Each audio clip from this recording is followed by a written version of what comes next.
A little bit of chains in mid. Swindon Melons is fine. He's a DK.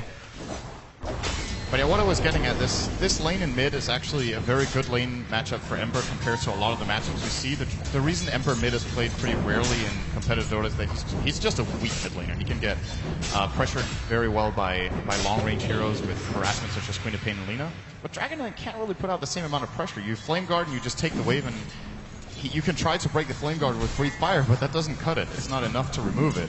So. But then again, does he have to? Like right now, it almost feels like the Dragon Knight just has to sit there, farm it up as much as he can, and just don't die. Oh yeah, absolutely. Because the other lanes are doing their work. Timbersaur's actually gaining momentum as a solo hero on this lane. For me, I think that's as scary than anything else that EG is going to be facing. This is definitely what complexity is.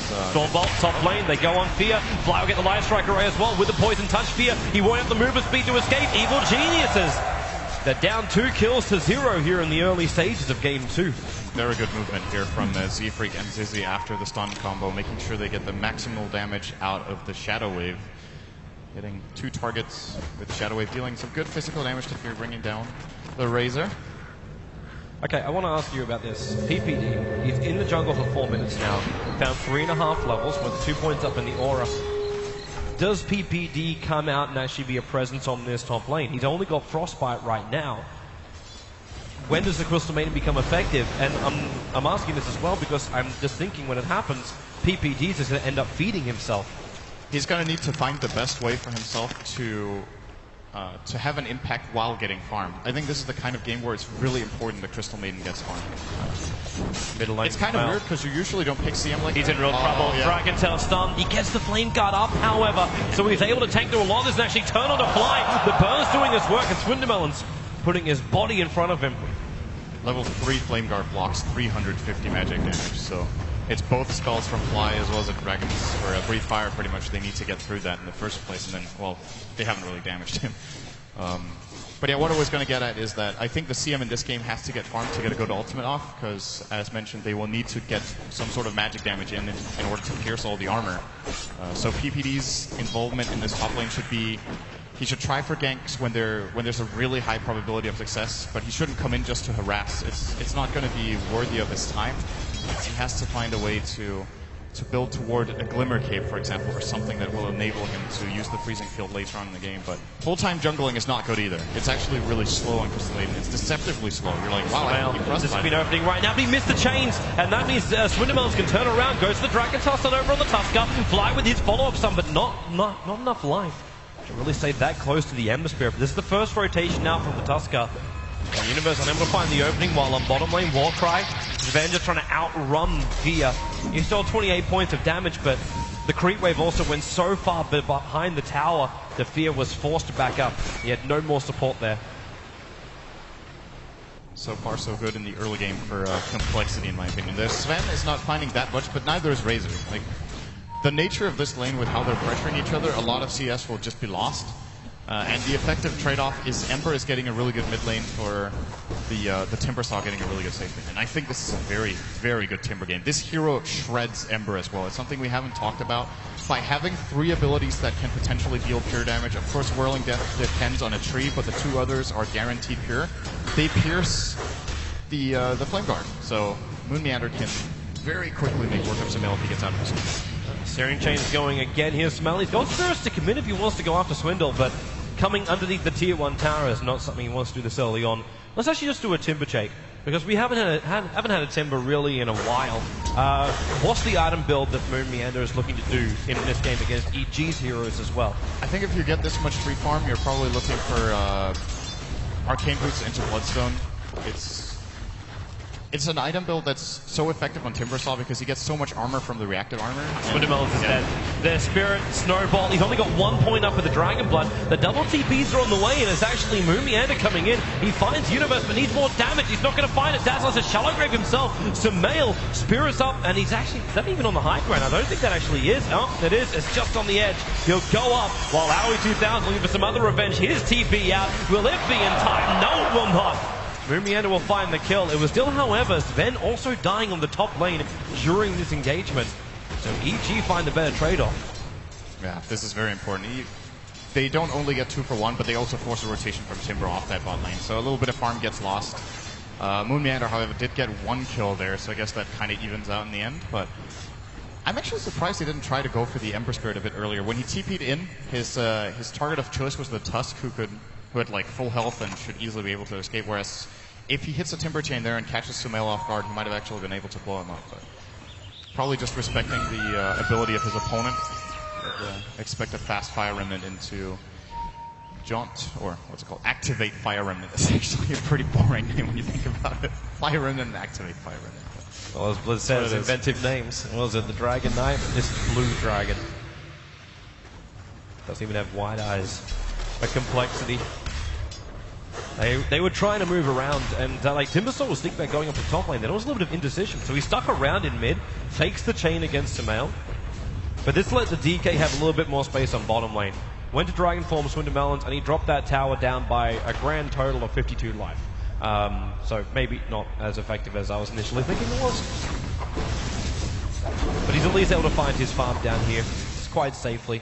So catching up on the CS. I say catching up, we're still sitting at 3k net worth, which is only 300 behind that of the Timber. And this is overall just a very even game right now. Like, no one has a significant gold or experience advantage, and in my opinion, this just plays into Complexity's favor. Like, again, the way they've tailored their lineup, the time they're supposed to peak, if they get through the early game without too many troubles, Crystal Maiden's going to fall off unless she does get very good farm, which is definitely not the case right now for PPD sitting on 8 CS. The Naga Siren has not had a major impact. AUI is 0-2-0 with 8 CS, so the supports of EG falling behind, and the cores, that's the crazy thing, right? Even if EG's cores get really good farm, it just seems like Complexity from the draft standpoint definitely have some very good solutions if they play it right. So, well, it's actually kind of funny though, like you bring up the CS factor, you've still got PPD, like most of these creeps he's taken are the big ones in the jungle. So he's only just off level 6. Yeah. So it's not as bad as it could look like in the numbers, but yeah, it's not terrific either, saying these supports are going to do a lot of Sumail. Going to get forced out by Mumianda. He doesn't have a lot of mana. There are 12 1 charges, so we could jump for it, but really he was trying to keep him away from the runes. Speaking of that, Universe going to find himself an Invis rune, and instantly DK Swindle is forced back. In fact, he just abandoned bottom lane. Which is where, again, doesn't this feel the same as like game number 1? Howie has himself a bit of a slow start to Naga, and then all of a sudden finds himself space on one of the lanes. Before it was the safe lane, now it's going to be the off lane. Yeah, they're going to need Song. It's very important. It's always with support Naga. Reaching level 6 is a really big deal. Universe moving forward. They put the sentry ward down so they can see him, but he missed the shots. Snowball down, and Z-Freak needs a shallow grave quickly. Cannot get it off in time. And this means that it is the first kill coming in for EG for this mid-fight. The Swindlemelon's keeping on the back of Universe. The Sigil going to make this difficult to keep the chase going. Especially now that Sven has arrived. He's going to war cry it up. They can force the issue on the tower. Sumail, he's still got 9 1 charges, and in fact now has a full bottle as well. So he's still looking good to defend this. He needs to be careful. Sumail's going to triple. Oh, that's a lot of spirits, but then the stun, and Swindlemelons, he's going to get flipped by the Walrus Punch, and in fact Sven locked inside the shard. This time no Dazzle will be here, turning on the God Strength. They have to protect Sven, and there it is. They keep the Shallow Grave on him. He is ticking down in a moment at Sumail. There's your Searing Chain. They turn for one more stun, but it's still a double kill for Sumail. EG getting the upper hand in the mid lane. Complexity, they really wanted to get that tier 1 tower mid, getting a little bit too greedy for it here with Swindle, as well as Sizzy simply just got surrounded by with PPD's rotation there. Good rotation in from the left to kind of sandwich them there at the mid tier 1, and that's going to bring PPD up to level 7 as a matter of fact. This is a high level CM at minute 12. As mentioned earlier, his farm isn't that good, but he's still going to be able to pick up his Tranquils now. Probably, as mentioned, going to be looking for a Glimmer Cape as his next item of choice in this game. Potentially.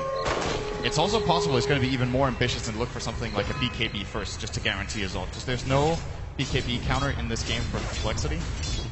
And that will allow a guaranteed ult, which, once again, I think is going to be absolutely crucial for them. Yeah, they need to slow down all these melee heroes running around, but still, one person who's not going to care about that is the Timbersaw. He's still able to move by Timber Chain. And again, Complexity, they're going to force the issue here. The Dragon Form comes back off cooldown. So you could just pop this and have the tower tick down. You would put the peril of the denial, which would be a decent amount of money taken away from Complexity. And looks like EG are expecting this. They obviously have a very good high ground ward right now, seeing both Swindle and Z-Freak. So Universe is porting in anticipation of the push, but it's actually not coming just yet. He might be worried also the fact that Fly went missing from the top lane, because they smoked up. So it's the movement coming in from Complexity. If they walked a little bit further to the side, then Fear would have actually broken the smoke. But they go in deeper. They're searching for the Crystal Maiden, and this should be an easy pickup. Just turn for the stun, but Fly a little bit too far away. Should be able to still hit the Light Strike array, but decides, you know what, maybe not the possibility. Go Laguna as well as Slave. Samal just Spirit jumping down. He'll get the Searing Chains on Fly, who again, attempting a TP out, will not be in time. But the Sven will be able to survive. Meanwhile, on bottom lane, the push just keeps coming in. Same for mid lane.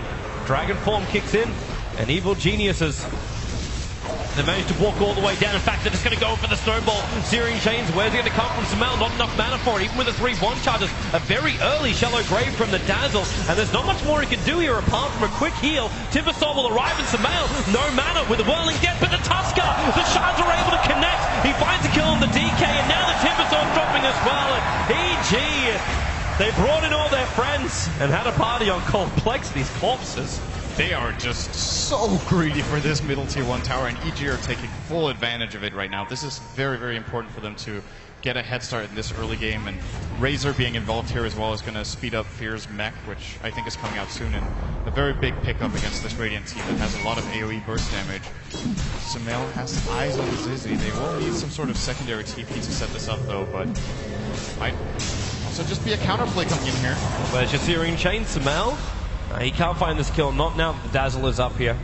But he can at least force Zizzy out. Then again, Spirit jumps in, he's got Searing Chains up. But again, with the Dazzle behind him, Shallow Grave was on cooldown, but has come off cooldown now. He would have forced the issue just a little bit too long if he pushed for it.